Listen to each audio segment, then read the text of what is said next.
कृषि बिल 2020 को लेकर पूर्वी सिंहभूम के सांसद विद्युत वरण महतो ने बैलगाड़ी पर बैठकर गांव-गांव का दौरा किया और चौपाल लगाकर किसानों को कृषि बिल के बारे में बताकर लोगों को जागरूक किया। उन्होंने विपक्ष की ओर से फैलाए जा रहे भ्रम को लेकर भी लोगों को जागरूक किया। कोडरमा के डोमचांच में बीजेपी सांसद अन्नपूर्णा देवी ने कृषि चौपाल लगाया। उन्होंने दावा किया है कि कृषि नीति से किसानों की तरक्की में आ रही बाधा दूर होगी और किसानों को उनकी फसल का उचित मूल्य मिल सकेगा। उन्होंने विपक्षी दलों के विरोध प्रदर्शन को किसानों के साथ छलावा बताया। बीजेपी ओबीसी मोर्चा के प्रदेश अध्यक्ष अमरदीप यादव ने दुमका में कार्यकर्ताओं के साथ बैठक की। उन्होंने राज्य सरकार को हर मोर्चे पर फेल बताया। साथ ही बीजेपी के शासनकाल में ओबीसी के सर्वे का काम बंद करने पर नाराजगी जताई।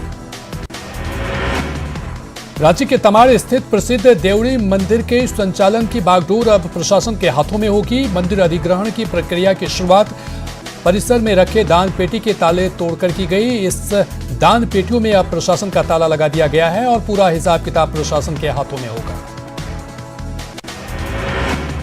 गुटखा पर प्रतिबंध लगाए जाने को लेकर फरियाद फाउंडेशन की याचिका पर झारखंड हाईकोर्ट में सुनवाई हुई। इस दौरान अधिकारियों ने गुटखे की बिक्री बैन होने की जानकारी दी। तभी कोर्ट ने अपने स्टाफ को भेजकर बाजार से गुटखा मंगवा दिया। इसके बाद कोर्ट ने अधिकारियों को जमकर फटकार लगाई।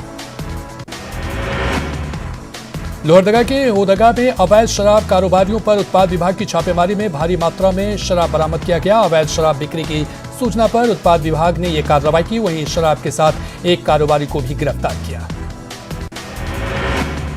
तमाड़ थाना क्षेत्र के देवरी मंदिर के पास खड़े टैंकर में स्कॉर्पियो ने टक्कर मार दी, जिसमें महिला और बच्चे सवार थे। इस हादसे में एक व्यक्ति और एक बच्चा घायल हो गया। स्कॉर्पियो सवार सिल्ली से एक समारोह से लौट रहे थे, तभी यह हादसा हुआ।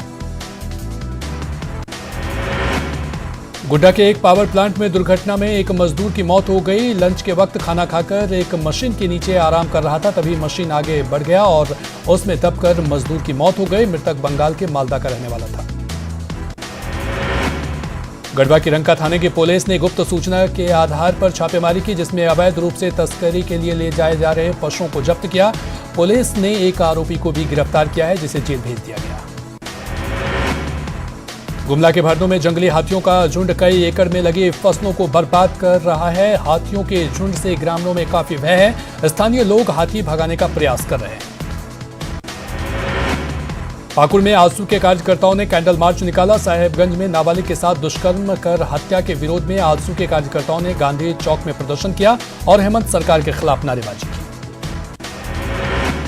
चतरा में एक प्रिंसिपल की मनमानी और अड़ियल रवैये की वजह से एक मासूम अस्पताल की बेड पर लेटा है। कम चावल की शिकायत पर उसे प्रिंसिपल मारने दौड़ी थी, जिसके बाद भागने के दौरान वो गाड़ी की चपेट में आ गया था। वहीं प्रिंसिपल ने आरोपों से इनकार किया है। रांची के नेशनल लॉ यूनिवर्सिटी को सरकार की ओर से फंड नहीं दिए जाने पर झारखंड हाईकोर्ट ने नाराजगी जताई है और सरकार से इसके लिए रास्ता निकालने के लिए कहा है। रांची के निजी स्कूल एक बार फिर झारखंड सरकार के निर्देशों का खुल्लम-खुल्ला उल्लंघन कर रहे हैं। इन दिनों निजी स्कूलों की ओर से अभिभावकों पर री एडमिशन के नाम पर दबाव बनाया जा रहा है, जिसे लेकर अभिभावक खासे तनाव में हैं। रजरप्पा मंदिर खुलते ही रामगढ़ में चहल पहल बढ़ गई है। सरकारी गाइडलाइंस की वजह से 7 महीनों से बंद रजरप्पा मंदिर अब खुल चुका है, तो आम लोगों के साथ साथ नेता भी जीत की मन्नतें लिए वहां मत्था टेकने पहुंच रहे हैं। लातेहार के गारू प्रखंड में मोबाइल नेटवर्क की घोर समस्या है। ऐसे में स्थानीय लोग इंटरनेट के लिए सोनवार घाटी की ओर रुख करने को मजबूर हैं। लोग सोनवारी घाटी में पहुंचकर इंटरनेट से संबंधित कामों को पूरा कर रहे हैं। देवघर के पालाजोरी में अजय बाराज परियोजना से 327 गांवों के घर घर तक शुद्ध पेयजल योजना को मंजूरी मिली। केंद्र सरकार की जल जीवन मिशन के तहत इसके लिए 244 करोड़ की योजना स्वीकृति की गई है। योजना का 80% केंद्र सरकार और 20% राज्य सरकार खर्च करेगी। जमशेदपुर के दिव्यांग विशाल कुमार ने बैंक की परीक्षा पास की, लेकिन जाति प्रमाण पत्र की वजह से उनकी नौकरी बैंक में नहीं हो पा रही थी। ऐसे में पूर्व विधायक कुणाल सारंगी ने के ट्वीट के बाद प्रशासन हरकत में आया और अब उन्हें जल्द ही प्रमाण पत्र मिल सकेगा। त्योहार के सीजन में रांची के बाजारों में पिछले साल की तरह रौनक नहीं दिख रही, लेकिन सोशल डिस्टेंसिंग के बीच लोग खरीदारी जरूर करते नजर आ रहे हैं। इस बार खरीदारी का बजट छोटा हो गया है और लोग आर्थिक संकट की वजह से कम खर्च कर रहे हैं। पश्चिम सिंहभूम में सीआरपीएफ के जवान लोगों को स्वावलंबी बनाने में जुटे हैं। सारंडा, पोराहाट और कोल्हान के नक्सल प्रभावित इलाकों के बेरोजगार युवाओं को हुनरमंद बनाने के लिए ट्रेनिंग दी जा रही है। नागरिक सहायता कार्यक्रम के तहत यह कार्यक्रम चलाया जा रहा है।